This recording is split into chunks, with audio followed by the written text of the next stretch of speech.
Kenya and Ghana in the recent years have been some of the most discussed countries in terms of not only tourist destination but also a destination for African Americans and Africans in the diaspora trying to move back home to the motherland. As someone that have lived in both countries, today I'm going to be sharing with you what both countries offer, specifically the capital cities of both countries, Accra, Ghana and Nairobi, Kenya.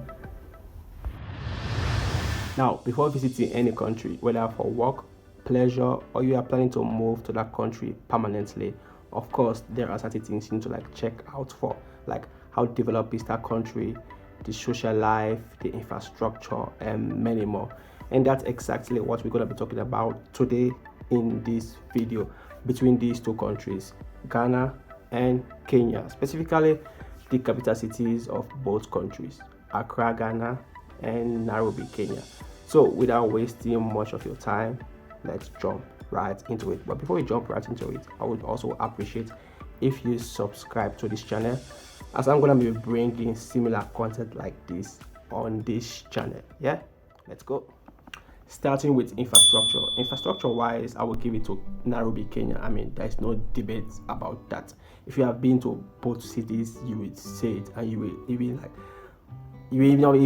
think twice about it, that Nairobi is way developed compared to Accra, Ghana.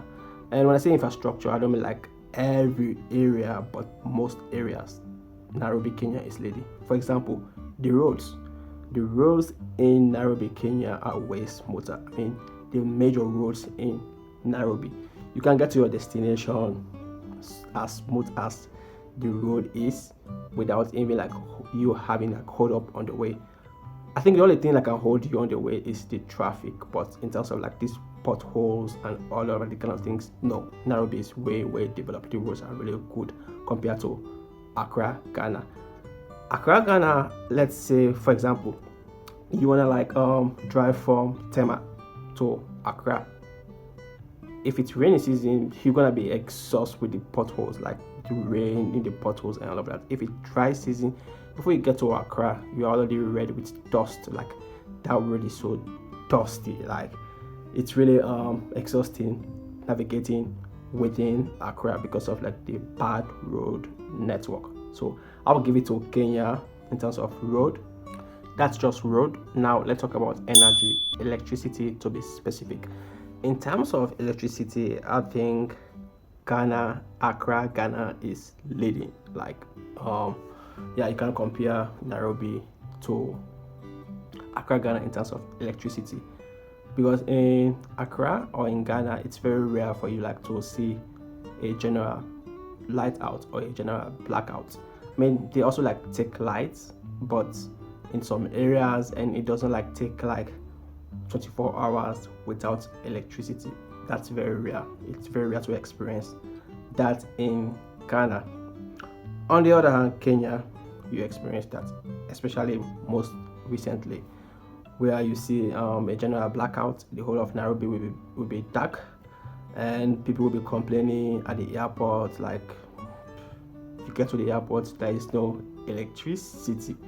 People have been tweeting, complaining about that a lot. I even see Nigerians saying, why are Kenyans complaining? They're just having 24 hours or not even up to 24 hours, but they are complaining.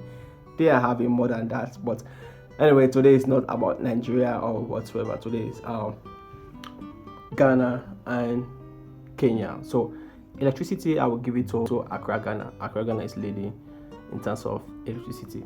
And why I think Nairobi is not really that competitive with Accra, Ghana in terms of electricity is the fact that the electricity company in Nairobi is monopolized. It's just one company providing light for the whole of Kenya. So once they have issues or they have faults, it will affect the whole of Kenya, or it will affect the whole of Nairobi city. So electricity, Ghana, Accra, Ghana, of course, have that one. Still on infrastructure, but this time communication network, internet, for example. The internet in Nairobi, Kenya is way ahead of Ghana's game. No, you can compare Accra, Ghana internet to Nairobi, Kenya. Like Kenya is really leading. I can't even say Kenya got the best internet in the whole of Africa, or let me say the best internet compared to all the African countries I have visited based on my experience. Yeah, Nairobi, Kenya, they have Safaricom. Safaricom is like that. They are leading network company in Kenya, and they are very innovative. Like innovative in the sense they even introduced the mobile banking to the whole of Africa, or let me say to the whole of the world. That they have mobile banking that they call M-Pesa. M-Pesa is like what you use like to transfer money from one phone to another, and not only like mobile transaction or money transaction. They have a lot of features like in that M-Pesa application. For example, you can use the application to book flights. You can use the application to pay bills. You can use the application to pay. Even now, they even like introduce new features that you can use the application to pay for shopping, not only in Kenya but across the world. So they have like this network, like anything that requires internet, you can do it with Safaricom. So not only that they have high speed internet and good speed internet that is also like affordable, but they also like make it easier for you using their communication network company. Compared to Ghana, you get frustrated honestly a lot. Even like with the B&Bs, you get or hotels you put up in a place, they will promise you that it's like high speed internet.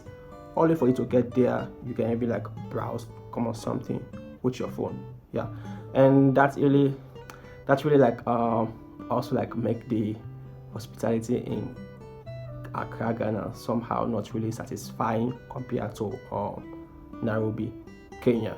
Yeah, in Kenya, if you are here, if you have been like you're somebody like travel, work and travel, and your work requires a lot of internet or high speed internet, Kenya is like the place. Come here, you have internet to work. Like the internet is so fast. If you have project that you are working on also like requires high speed internet, Nairobi, Kenya is the best place. That was infrastructure, and now let's jump into cost of living. Cost of living of both cities is really high, if I have to be honest. But I think Nairobi, Kenya is becoming more expensive compared to Accra, Ghana. I know they used to say Accra, Ghana is the second most expensive city in Africa, but not anymore, because the way Nairobi has become really expensive, I think it's even having the position of like the most expensive city in Africa. And that has really occurred recently since the William Ruto administration, like since he came into power, the price of dollar has skyrocketed, and that has also affected the prices of things, prices of like transportation, food, anything you can think of like to survive here in Nairobi has become very expensive. And to even think like it was part of his agenda, like his campaign, like the dollarization, like to devalue the dollar,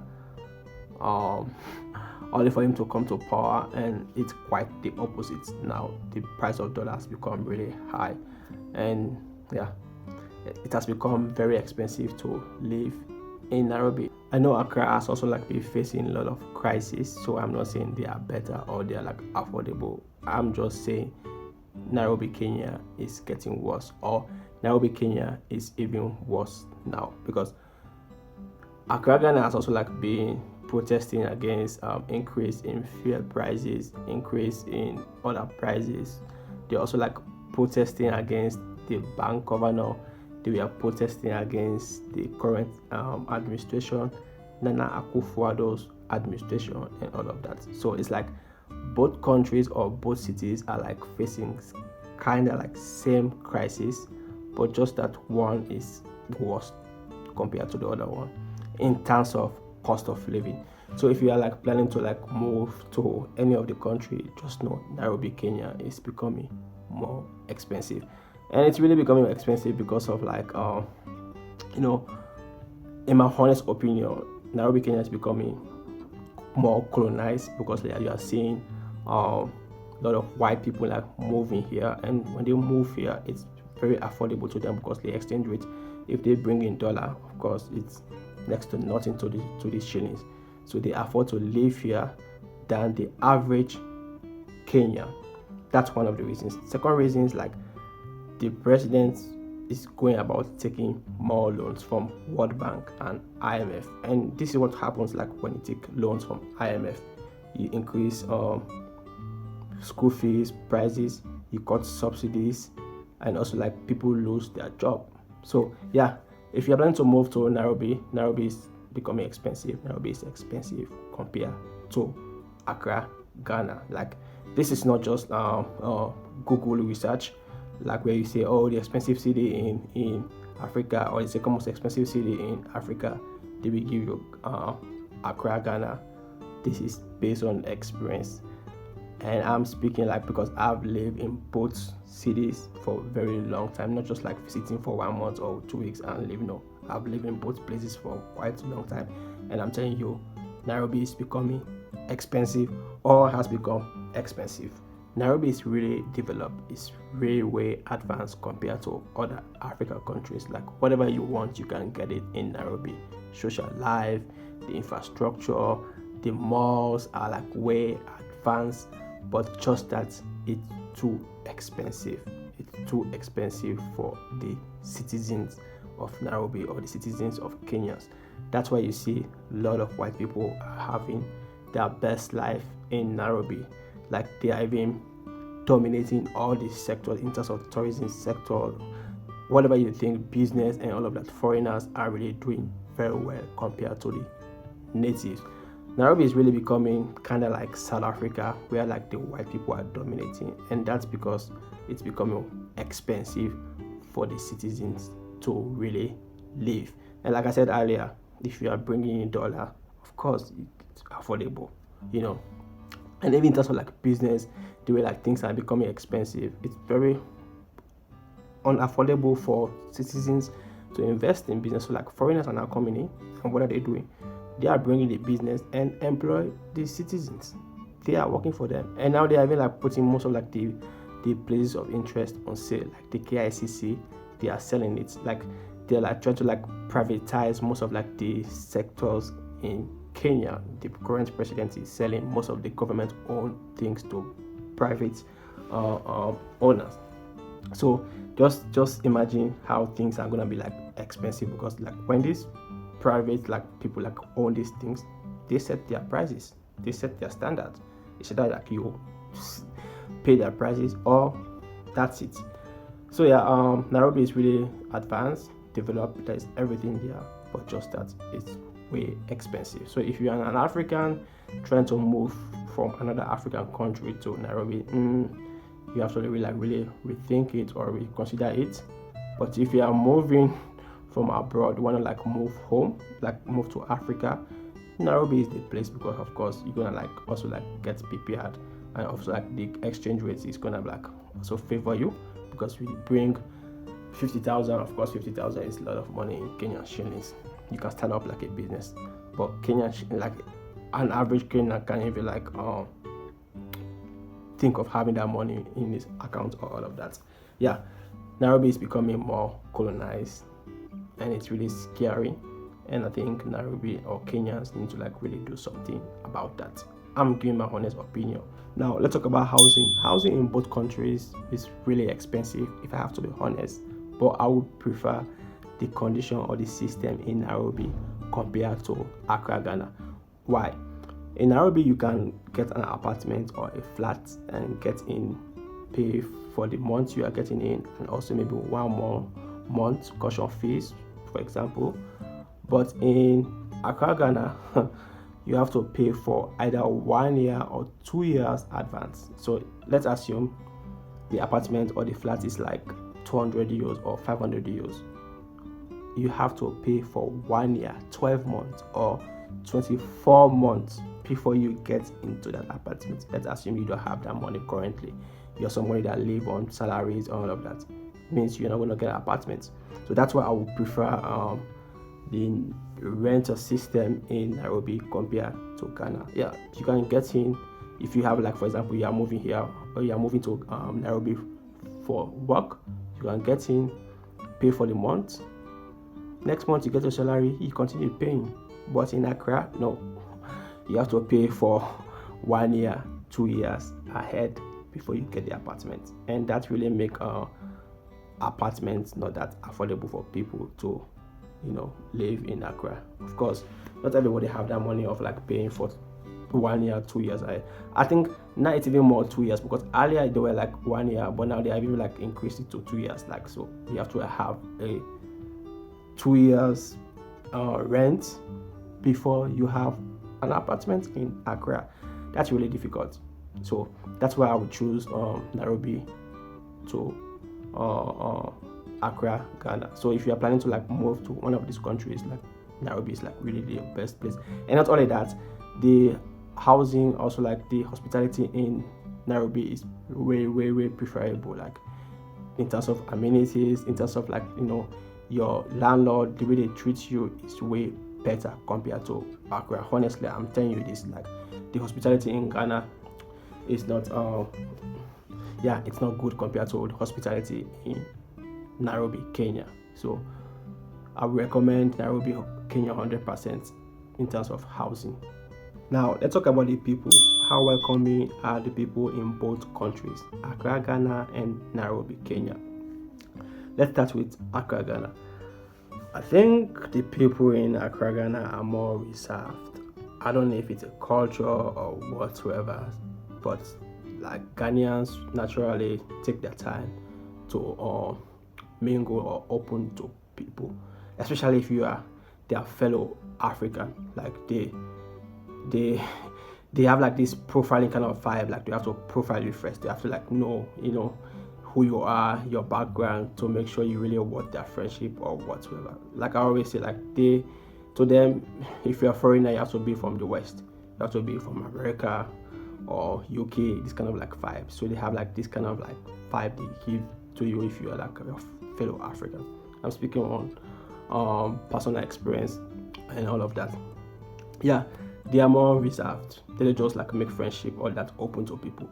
So I can say that's it about the Ghanaian people. On the other hand, Nairobi, just come as you are, and they also like be as they are. They are very open. You can come to Nairobi today. You really get someone that really welcome you and all of that. And that's also like maybe make their hospitality game like really higher, because like the way they work, how welcoming the people are, also like even reflect on their hospitality, on even the customer services, also in the gastronomy, in the restaurant, all of these kind of things. The people in Nairobi, they are very open-minded. They are very welcoming. Like they show you this is who they are, and you also like come as you are. So in terms of like people, in terms of like really, if you are like this kind of social person, you like really going to people, like being yourself, like not like trying to like play difficult, then Nairobi is the best place. You mingle, that's like you meet people, you mingle, you just vibe, you just like take life not really that serious. So I recommend Nairobi, honestly, in terms of like social life, in terms of like feeling whole wherever like you are coming from. You feel home in Nairobi. So I'll give it to Nairobi in terms of social life, in terms of like people, like they really have like the welcoming vibe. I'm even West, so to even like see I'm West African. Ghana is like I'm Sierra Leonean. Ghana is like our sister country, but I still feel welcome in Nairobi than in Accra, Ghana. I'm just saying my honest opinion based on personal experience, but that does not mean like they don't have welcoming people in Ghana. They of course have a lot of free-minded people, open-minded people, but just that is not compared to how you will feel when you're in Nairobi, Kenya. I also like met a lot of open-minded people, of course, in Kumasi, in Accra, Ghana. But I'm talking about like in terms of if I have to like generalize based on experience, how many people I've met that are really open-minded, that really have conversation with me, that really make me feel that I'm in Africa, compared to even like the vibe you feel around just walking on the street or even just like going out. You just feel like the people in Nairobi are more open-minded. Now to conclude, if I'm to recommend any of these cities to you, of course I recommend both cities, but just that I would recommend Nairobi city more compared to Accra, Ghana. And it's not just because of the things I've said in this video. I mean, come on, look at it. If you're like planning to move to Africa in terms of business purposes, for example, real estate in Nairobi, Kenya is like really high. Like their game is like top notch. You can't even compare the real estate game in Accra, to Nairobi. No, that they are like really doing very well in the real estate sector. Also the tourism. I mean, come on, it's Kenya we're talking about. Tourism in Kenya is like way high. Matter of fact, according to research, next year 2024, Nairobi will be the most visited city in the whole wide world. So I mean, come on, look at the attention Nairobi is getting. Even like King Charles visited. I mean, I'm not talking about like King Charles because he visited, but Nairobi is really become like having the attention of the world. So I encourage Africans to really move to Nairobi, start up something, like start business, because the way foreigners are coming like to take over this city is really becoming scary. That is why Africans like should really like not just think in their country, but also like start thinking outside their country, start investing in other Africa country. I'm not against like white people like moving to Africa and invest, but I just want the way white people are also like dominating their markets in the white countries, the same way I want Africans to also like dominate their markets in Africa. Like Africans like owning businesses, controlling like the economy with the African way, not like white people like dominating the white world and coming to Africa also like dominating that. No. So I encourage Africans really to really start investing in Africa, not just in that country but outside Africa. Till we meet again, my name remains Ken, and this is the channel we talk about travel, history, politics, and also content like this, like my experience visiting countries, African countries, and also like share them with you. See you in the next one. Bye.